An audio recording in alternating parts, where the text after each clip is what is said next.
Good morning, everyone. So, today we will study the next topic, that is the force. Okay. First of all, just I want to discuss with you that what do you mean by the force? What is the force? So, force means in your daily life you have seen that sometime if bus is at rest, so suddenly it start moving, or someone is coming and he is giving some force, means some push or sometime pull they are giving. So it is just like a push or pull. आपके पास force क्या चीज होती है? ये आपके पास एक तरह का पुश और पुल होता है। मतलब आपने जैसे मान लिया कि कोई गाड़ी खड़ी थी और कुछ आदमी आए और उसने उनको क्या किया, धक्का किया। ठीक है, जो तो धक्का लगा है वो आपके पास फोर्स है। इसी तरह से आपके पास कोई बॉल था जो ग्राउंड में था, और आपने किसी ने आके उसको किक किया, तो जब आपने किक किया तो वो आपने इसके ऊपर क्या इंप्लीमेंट किया, आपने उसके ऊपर फोर्स इंप्लीमेंट की। तो देखिए, बात मेरे पास ये आती है कि फोर्स होती क्या है। तो फोर्स आपके पास क्या होता है, एक तरह का ये पुश और पुल होता है। देखिए यहाँ पे लिखा है कि it force it is push और pull on a body which causes the motion in the body और opposes the motion of the body is known as the force.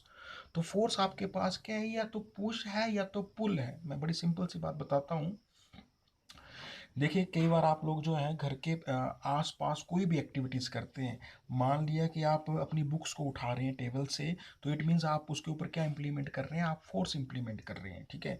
यदि आप मान लिया कि स्टडी कर रहे हैं, आप पेन से किसी चीज़ को लिख रहे हैं, तो आप तब भी उसके ऊपर क्या लगा रहे हैं, फोर्स लगा रहे हैं।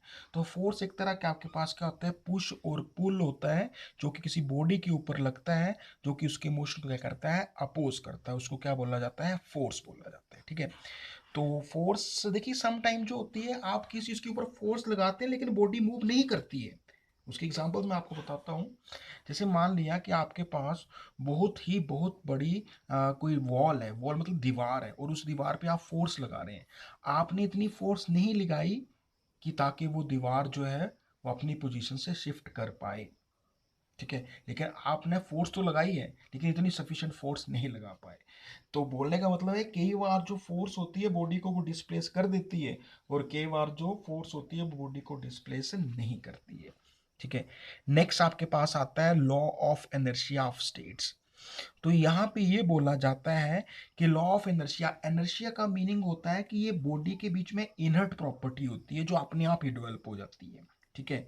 तो इनर्ट प्रॉपर्टी होती है जो अपने आप ही बॉडी में आपके पास डेवलप हो जाती है। तो इसकी टेंडेंसी क्या होती है, यदि कोई बॉडी जो है वो रेस्ट में है, तो उसकी टेंडेंसी होती है रेस्ट में रहने की। और कोई बॉडी मोशन में है तो वो मोशन में रहने की कोशिश करती है। लेकिन ये इसको क्या करता है, थोड़ा सा इसको आप बोल सकते हैं कि उसकी स्टेट को चेंज करता है। जब कोई बॉडी रेस्ट में होती है या तो कोई बॉडी किस में होती है, यूनिफॉर्म मोशन में होती है, तो इसको क्या बोलते हैं, लॉ ऑफ इनर्शिया बोलते हैं। तो यहाँ पे ये बताया गया है, देखिए ध्यान से। यहाँ पे बोला गया कि it states that a body has the inability to change its state of rest और uniform motion, that is a motion with a constant velocity और direction of motion by itself. या तो उसकी जो होती है वो स्टेट ऑफ रेस्ट चेंज हो जाती है, या तो उसका मोशन भी क्या होता है, चेंज हो जाता है, यूनिफॉर्म मोशन। नेक्स्ट मैंने बात की एनर्शिया की। तो एनर्शिया मैंने आप लोगों को पहले बता दिया, tendency of a body to resist और oppose any change in state of motion, that is state of rest और state of uniform motion is called inertia of a body. बोलने का मीनिंग क्या है, कोई बॉडी रेस्ट में है then it tends to remain at rest, और कोई बॉडी आपके पास मोशन में है that it will remain at motion. कोई बॉडी रेस्ट में है तो वो रेस्ट में रहेगी, कोई बॉडी मोशन में है तो वो मोशन में रहेगी। ये जो आपके पास टेंडेंसी होती है किसी भी बॉडी की, उसको क्या बोल देते हैं आप, एनर्शिया। ठीक है। अभी आप लोगों को एक चीज ध्यान में रखनी है कि जो एनर्शिया होता है, ये मैंने बताया कि ये इनर्ट प्रॉपर्टी होती है किसी भी बॉडी की। वो डायरेक्टली किसके ऊपर डिपेंड करती है, वो डिपेंड करती है मास के ऊपर। ठीक है। तो मैंने बोला कि it is an inert property, ये आपके पास इनर्ट प्रॉपर्टी होती है ऑब्जेक्ट की। और जो एनर्शिया होता है बॉडी का, वो डायरेक्टली प्रोपोर्शनल हो जाता है किसके, मास के। तो इसका मीनिंग क्या हुआ कि जो मास ऑफ ए बॉडी होता है वो मेजर किसको करता है, एनर्शिया को। और जो एनर्शिया ऐसा यूनिट होती है एनर्शिया की, वो आपके पास क्या होती है, केजी। किलोग्राम जो होती है वो आपके पास क्या है, इनर्शिया की यूनिट है। अब देखिए टाइप्स ऑफ इनर्शिया की जब हम बात करें तो इनर्शिया हमारे पास तीन तरह का होता है। सबसे पहले आता है हमारे पास इनर्शिया ऑफ रेस्ट, दूसरा आता है मेरे पास इनर्शिया ऑफ मोशन, और थर्ड आता है मेरे पास इनर्शिया ऑफ डायरेक्शन। जब मैंने बात की इनर्शिया ऑफ रेस्ट की तो इसका मतलब ऑब्जेक्ट किस में रहेगा, रेस्ट में रहेगा। और जब अब मैंने बात की इनर्शिया ऑफ मोशन की तो ऑब्जेक्ट किस में रहेगा, मोशन में रहेगा। फिर मैंने बात की इनर्शिया ऑफ डायरेक्शन की तो ऑब्जेक्ट किस में रहेगा, ऑब्जेक्ट की जो डायरेक्शन होगी वो चेंज होगी। देखिए बात मेरे पास आती है इनर्शिया ऑफ रेस्ट की। तो इनर्शिया ऑफ रेस्ट क्या होता है, ये मैं यहाँ पे ये बताना चाह रहा हूँ आप लोगों को कि जो इनर्शिया ऑफ रेस्ट में जो बॉडी होती है वो रेस्ट में रहती है। और कब तक रहती है, जब तक उसके ऊपर कोई एक्सटर्नल फोर्स नहीं लगती है। ठीक है, बोलने का मीनिंग क्या है, जब किसी बॉडी के ऊपर कोई, जब तक आप फोर्स नहीं लगाएंगे तब तक वो रेस्ट में ही रहेगी। आपके पास एक बुक है, आपने उसको टेबल के ऊपर रखा है, तो वो जो बुक होगी वो आपके पास किस में रहेगी, वो रेस्ट में ही रहेगी। और कब तक रेस्ट में रहेगी, जब तक आप उसके ऊपर कोई फोर्स नहीं लगाते। ठीक है, तो ये आपके पास क्या है, ये इनर्शिया ऑफ रेस्ट की जो आपको बता रहा हूँ ये डेफिनेशन है। ठीक है, तो इसका मीनिंग क्या हुआ कि बॉडी अपने आप अपनी डायरेक्शन को या अपनी पोजीशन को चेंज नहीं कर सकती है। वो तभी पोजीशन को चेंज करेगी जब उसके ऊपर क्या लगेगी, फोर्स लगेगी।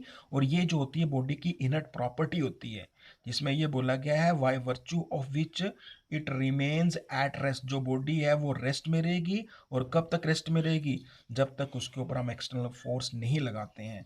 और इस चीज को क्या बोल देते हैं आप, एनर्शिया ऑफ रेस्ट को। फिर मैंने ये बोला गया, मेरे पास ये बात मैंने बताई कि एग्जाम्पल देखिए, मैंने बोला कि व्हेन ए बस सडनली स्टार्ट, जब कोई बस सडनली स्टार्ट कर देती है आगे की तरफ मूव करना। ठीक है, तो जो पैसेंजर होते हैं बस में वो पीछे की तरफ उनको क्या करता है, झटका लगता है। तो ऐसा क्यों होता है, तो इसका कारण ही बहुत ही सिंपल है। क्योंकि आपके पास कभी भी आपने देखा होगा कि आप बस में बैठे होते हैं तो आपके पास क्या होता है, आपको एक जर्क सी लगती है। तो इसमें क्या होता है कि आपकी बॉडी के दो पार्ट्स होते हैं, एक लोअर पार्ट होता है, एक अपर पार्ट होता है। तो जब बस ने चलना स्टार्ट किया तो आपका जो लोअर पार्ट है जो कि सीट के साथ अटैच है वो एकदम से ही किस में आ जाएगा, मोशन में आ जाएगा। लेकिन जो अपर पार्ट है वो आपके पास किस में रहने की कोशिश करेगा, रेस्ट में रहने की कोशिश करेगा। जिसके कारण आपके पास क्या होगा, आपको जर्क लगेगी और आपकी बॉडी जो वो पीछे की तरफ गिरेगी। ठीक है, तो ऐसे एग्जाम्पल्स जो हैं वो मैंने बस का एग्जाम्पल दिया, इसके अलावा भी आप बड़े सारे एग्जाम्पल्स कंसिडर कर सकते हैं। तो मैं सिंपली आपको ये बताना चाहता हूँ कि आप इसके सारे बड़े सारे ऐसे एग्जाम्पल्स हैं जो आप लोग जो हैं वो आप कहाँ से देख पाएंगे, वो आप देख पाएंगे बुक में बड़े सारे एग्जाम्पल्स दिए हुए हैं, डिफरेंट डिफरेंट बुक में एग्जाम्पल्स दिए हैं, वहाँ से देखिए और उसको अंत एक रीडिंग के बाद अंडरस्टैंड कर पाएंगे।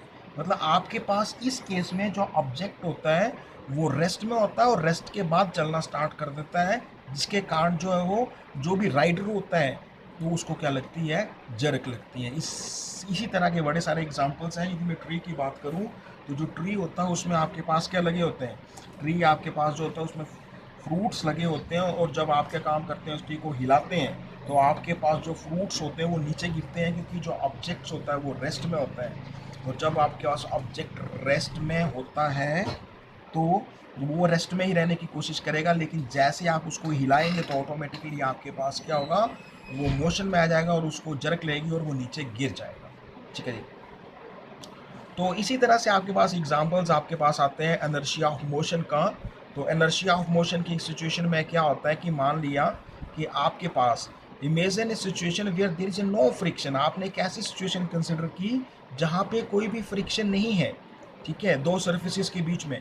तो इस केस में जो ऑब्जेक्ट होगा वो कैसे मूव करेगा, ऑब्वियस सी बात है स्ट्रेट लाइन में मूव करेगा, क्योंकि फ्रिक्शन कम है। और वो उसकी वेलोसिटी भी क्या होगी, कांस्टेंट होगी।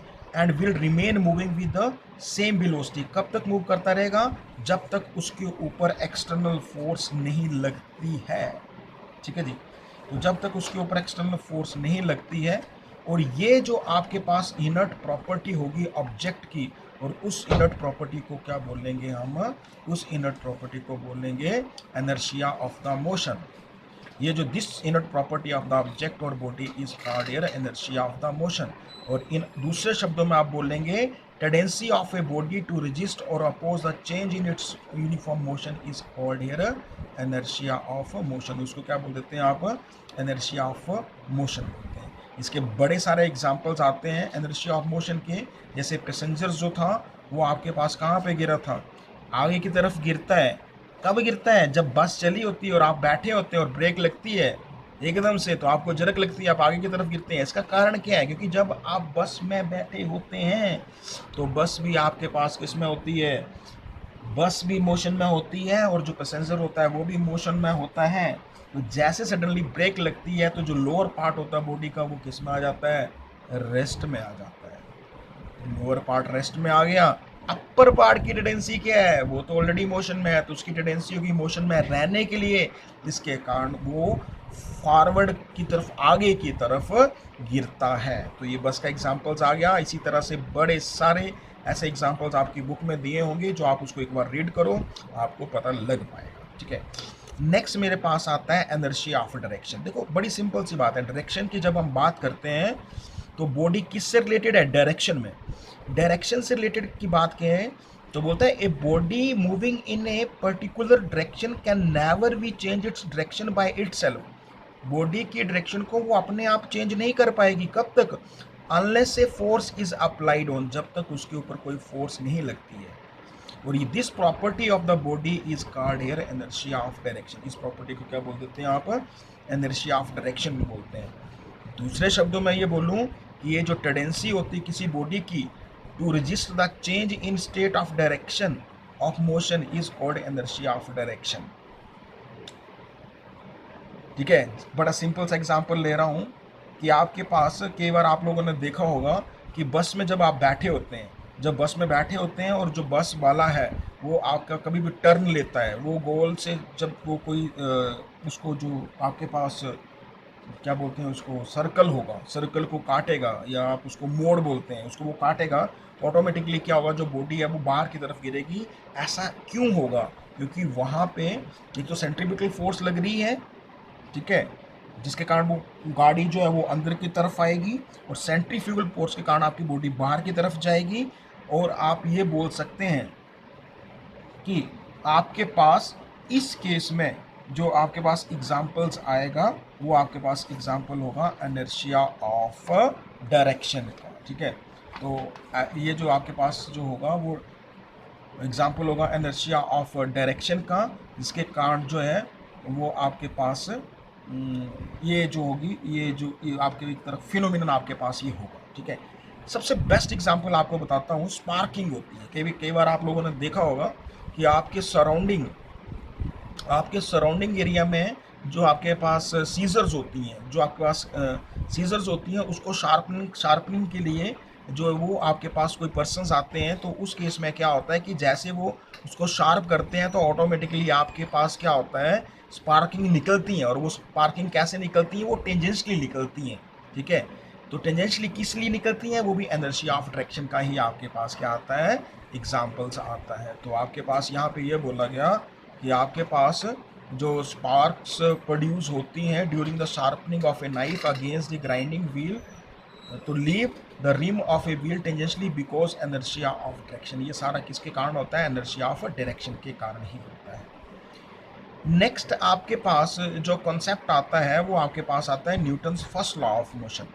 देखिए, Newton's first law of motion की बात करते हैं हम, तो Newton's first law of motion क्या होता है? बड़ी सिंपल सी बात है। आप लोगों ने कई बार देखा होगा, आप ये बोल सकते हैं कि Newton's first law of motion में ये बोलते हैं कि आपके पास कोई बॉडी है, कि कोई ऑब्जेक्ट है, वो रेस्ट में, तो वो रेस्ट में ही रहेगा। और कब तक रहेगा? जब तक आप उसके ऊपर कोई एक्सटर्नल फोर्स नहीं लगाते हैं। फॉर एग्जाम्पल मैं बात करता हूँ कि आपके पास कोई बुक थी, उस बुक को आपने टेबल के ऊपर रख दिया।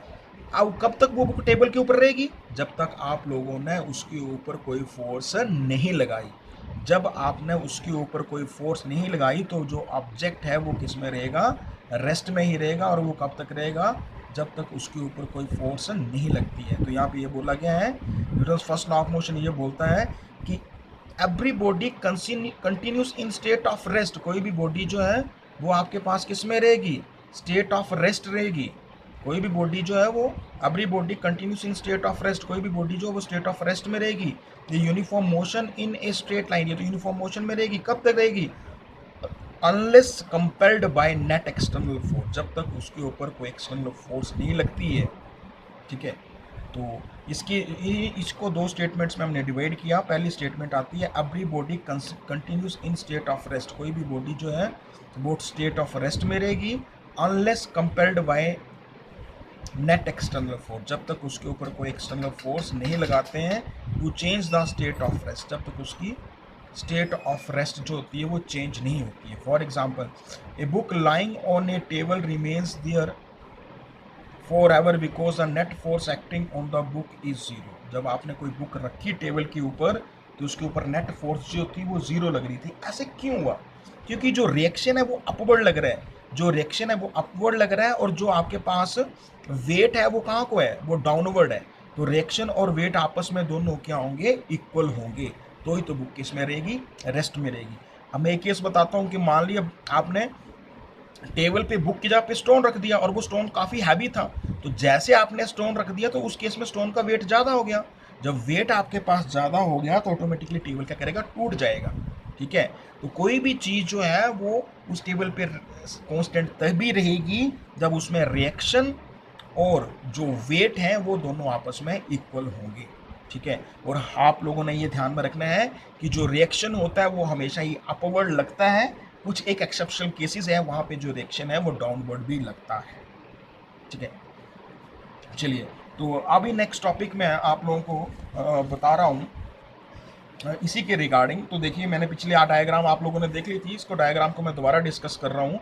ये देखिए, इस डायग्राम में रिएक्शन अपवर्ड लग रहा है और आपके पास जो वेट है वो डाउनवर्ड लग रहा है। जब रिएक्शन अपवर्ड लग रहा है, वेट डाउनवर्ड लग रहा है, तो ऑटोमेटिकली आपके पास क्या होगा? ये दोनों को सब्ट्रैक्ट करेंगे हम। जो नॉर्मल रिएक्शन है वेट में से, नॉर्मल रिएक्शन माइनस होगा और वो इक्वल टू जीरो हो जाएगा। ठीक है, तो आपने ये ध्यान रखना है कि उस केस में जब आर को परे शिफ्ट करेंगे तो W is equal to R हो जाएगा। इसका मीनिंग हुआ कि वर्क डन किसके बराबर हो गया?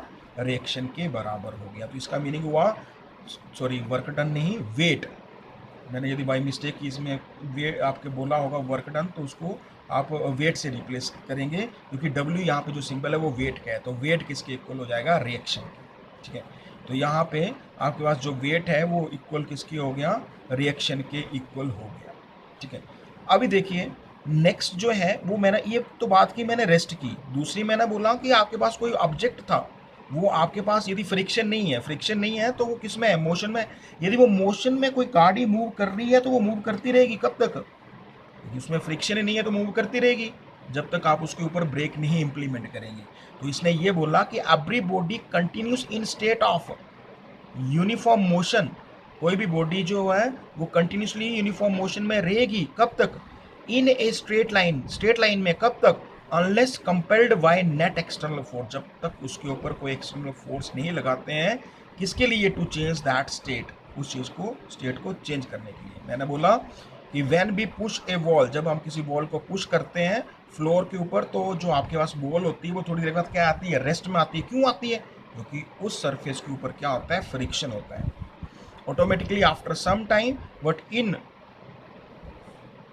in fact the ball does not come to rest by itself, it comes to rest due to the air resistance, क्योंकि एयर का रेजिस्टेंस था और फोर्स ऑफ फ्रिक्शन थी फ्लोर की और बॉल की, इसके कारण आपके पास किस में आ गई? वो रेस्ट में आ गई। If we are able to eliminate these two forces then the ball will continue to move forever in the, इसी के कारण जो आपके पास बॉल है वो कंटिन्यूसली किस में रहेगी? स्ट्रेट लाइन में रहेगी। ठीक है जी, तो ये आपके पास कॉन्सेप्ट आपके पास ये कंप्लीट हो गया।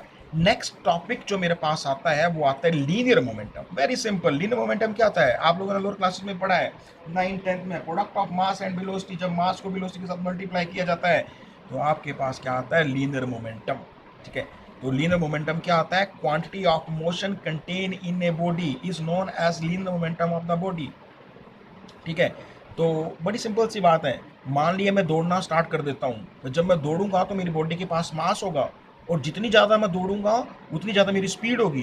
तो इसका मतलब उसके मेरे पास उतना ही ज़्यादा क्या होगा? मोमेंटम होगा, क्योंकि मास जो होता है, सॉरी मोमेंटम जो होता है वो प्रोडक्ट होता है मास और वेलोसिटी का। मतलब जो मोमेंटम होता है, जब मास किसी बॉडी के पास हो और उसकी वेलोसिटी बढ़ जाए तो वो आपके पास बन जाता है मोमेंटम। तो मैंने ये बोला कि आपने कंसीडर कर लिए टू बॉल्स, कैपिटल ए और कैपिटल बी टू बॉल्स थे, और कैपिटल ए जो था वो हैवियर देन था कैपिटल बी से, that is the mass of ball A is greater than that mass of ball B. जो मास ऑफ बॉल m1 होगा वो ग्रेटर देन होगा मास ऑफ बॉल बी m2 से। Suppose both the balls are moving with the, दोनों किससे move कर रहे हैं, सेम वेलोसिटी के साथ मूव कर रहे हैं, ठीक है। It is observe that the force needed to stop the heavier ball is more than that the force needed to the stop the lighter ball, ठीक है। तो जो आपके पास फोर्स जो थी वो हैवर बॉल के लिए क्या थी, रोकने के लिए ज़्यादा फोर्स चाहिए थी, ठीक है, as compare to the lighter ball. मतलब जब आपने दो बॉल को, एक हाइट लाइटर था एक हैवियर था, फ्लोर के ऊपर फेंका, तो जो हैवियर बॉल था उसको रोकने के लिए आपने फोर्स ज़्यादा इंप्लीमेंट की, और दूसरे को रोकने के लिए आपने फोर्स जो थी वो लेस इंप्लीमेंट की, ठीक है। The heavier ball has more quantity of motion than the lighter ball. जो हैवियर बॉल होगा उसके पास जो क्वांटिटी होगी वो ज़्यादा होगी एज कंपेयर टू द इसके लाइटर बॉल के। तो आप ये बोल सकते हैं कि यहाँ से क्या कंक्लूजन निकला, यहाँ से ये कंक्लूजन निकला कि जो मोमेंटम होता है बॉडी का वो डायरेक्टली प्रोपोर्शनल होता है मास ऑफ द बॉडी। मतलब किसी चीज़ का मास ज़्यादा होगा तो अंडरस्टूड है उसका क्या होगा, मोमेंटम भी ज़्यादा होगा। और दूसरा कॉन्सेप्ट आपके पास ये आता है कि जो लीनियर मोमेंटम होता है बॉडी का वो डायरेक्टली प्रोपोर्शनल किसके होता है, वेलोसिटी ऑफ द बॉडी के भी इक्वल होता है। मतलब आपके पास लीनियर मोमेंटम जो होता है वो डायरेक्टली प्रोपोर्शनल होता है किसके, वेलोसिटी ऑफ द बॉडी के। और सिंपली मैंने बता दिया आपको कि लीनियर मोमेंटम जो होता है वो प्रोडक्ट होता है किसका, मास और वेलोसिटी का, ठीक है। तो मास और वेलोसिटी का जो प्रोडक्ट होता है उसको हम क्या बोल देते हैं, लीनियर मोमेंटम, ठीक है। अभी देखिए इसका क्या है, इसके कुछ हम डायमेंशंस फार्मूला भी फाइंड आउट करेंगे। यदि मैं बात करूं तो लीनियर मोमेंटम की हम बात करेंगे तो लीनियर मोमेंटम मेरे पास आएगा मास इंटू वेलोसिटी। जब मास को वेलोसिटी के साथ मल्टीप्लाई करेंगे तो वो लीनियर मोमेंटम आएगा, और जो लीनियर मोमेंटम p होगा वो मेरे पास आएगा m into V, P is equal to M into V. जब p is equal to M into V होगा, ये आपके पास एक वेक्टर क्वांटिटी आएगी, ठीक है। और आप ये बोलेंगे इसकी डायरेक्शन जो होती है वो सेम होती है एज दैट ऑफ वेलोसिटी। इसका जो मैग्नीट्यूड होता है तो आप लिखेंगे p is equal to M into v आ गया। तो जो एस आई यूनिट होती है लीनियर मोमेंटम की, मास को क्या लिखते हैं के जी, वेलोसिटी को लिखते हैं मीटर पर सेकेंड। तो के जी मीटर पर सेकेंड जो होती है वो लीनियर मोमेंटम की क्या होती है, यूनिट होती है। नेक्स्ट मैंने बोला कि dimension formula for linear momentum क्या होता है, तो इसको बोलते हैं M L T minus two. ये जो डायमेंशन फार्मूला होता है लीनियर मोमेंटम का वो M L T minus two होता है। नेक्स्ट मेरे पास कॉन्सेप्ट आता है Newton second law of motion. वो वेरी सिंपल कॉन्सेप्ट। जब मैंने Newton second law of motion की बात की तो देखिए Newton second law of motion क्या बोलता है कि यहाँ पे देखिए आप, यहाँ पे ये देखेंगे कि ये जो है वो आपके पास सिंबल है फोर्स का, ठीक है। ये सिंबल किसका आया, फोर्स का। फोर्स जो है वो आपके पास आ रही है dp अपॉन dt। और आप इसको ऐसे भी बोल सकते हैं कि जो फोर्स है वो डायरेक्टली प्रोपोर्शनल किसके है, D upon D T into P. लेकिन p यहाँ पे क्या है, मोमेंटम, और d अपॉन डी टी क्या होता है, टाइम रेट ऑफ चेंज। तो आप बोलेंगे कि जो एक्सटर्नल फोर्स होती है वो डायरेक्टली प्रोपोर्शनल जो होती है time rate of change of momentum. मैंने क्या बताया, मैंने बोला कि d अपॉन डी टी को आप हमेशा रीड करेंगे टाइम रेट ऑफ चेंज, और p को क्या रीड करेंगे, मोमेंटम। तो आप बोलेंगे कि जो एक्सटर्नल फोर्स है वो डायरेक्टली प्रोपोर्शनल किसकी हो जाएगी, time rate of change of momentum. और यही आपके पास जो है वो स्टेटमेंट है Newton second law of motion की। Newton second law of motion ये बोलता, according to this law the time rate of change of linear momentum of a body is directly proportional to the net applied force. तो यहाँ पे ये बोला था P जो है वो linear momentum of the body है, F यहाँ पे नेट अप्लाइड फोर्स है, तो dP आप बोलेंगे change in momentum of a body in time interval of dt, then dP upon dt आप बोलेंगे time rate of change of linear momentum of the body. फिर आपने ये बोला कि देखो आपके पास F is equal to dP upon dt हो गया, तो F आपने एज इट इज रखा, आपके पास प्रोपोर्शनलिटी का साइन था, तो प्रोपोर्शनलिटी का आप इसको ऐसे भी बोल सकते हैं कि ये आपके पास प्रोपोर्शनल है। तो जब आपने साइन और प्रोपोर्शनलिटी को हटा दिया तो आपके पास क्या आ गया, एफ इज इक्वल टू के into D P upon D T. के तो यहाँ पे कॉन्स्टेंट ऑफ प्रोपोर्शनलिटी आ गया, बट यहाँ पे आपको पता है कि जो P होता है वो m इंटू वी के बराबर होता है, मतलब P जो होता है वो मास इंटू वेलोसिटी के बराबर होता है। फिर आपने F इज इक्वल टू के इंटू पी की जगह पे ये वैल्यू पुट कर दी m इंटू वी। फिर आपने m जो था उसको बाहर लेके आ गए, क्योंकि m हमारे पास यहाँ पे आ रहा है कांस्टेंट क्वांटिटी, और आपने इस चीज़ को ध्यान रखना है, जो कांस्टेंट क्वांटिटी होती है वो हमेशा ही डिफरेंशिएशन के बाहर होती है। तो आपने k बाहर ले लिया, एम भी आपके पास बाहर आ गया, ये D V upon D T बना। और आपको पता है, मैंने बताया था आप लोगों को कि जो D V upon D T होता है, जिसको बोलते हैं time rate of change of velocity, और आप ये लोअर क्लासेस में भी पढ़ चुके हैं, जो time rate of change of velocity होता है वो हमेशा किसके बराबर होता है, एक्सेलरेशन के बराबर होता है। तो आपके पास जो एफ है वो आपके पास आ गया के एम इंटू ए। जब आपका f इज इक्वल टू के एम इंटू ए आ गया, आपने यहाँ पे बोला k की वैल्यू किसके बराबर आती है, 1 के। जब k की वैल्यू 1 आ गई तो आपके पास आ गया f is equal to M into a. ठीक है, और यही आपके पास जो है वो आपके पास एक्सप्रेशन है किसका, f is equal to m में Newton second law of motion का। ये Newton second law of motion का एक्सप्रेशन है, f is equal to M A.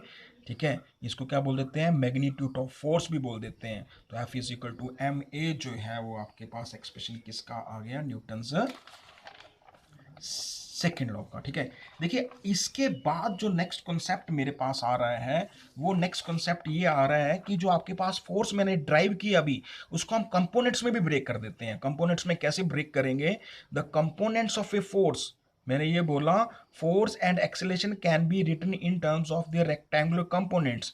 तो इसमें हम ये बोलेंगे कि जो फोर्स होती है वो आपके पास एफ एक्स आई प्लस एफ वाई जे प्लस एफ जेड के होती है, और जो ए होता है वो ए एक्स आई होता है, और ए बाई जे होता है वो ए जेड के होता है।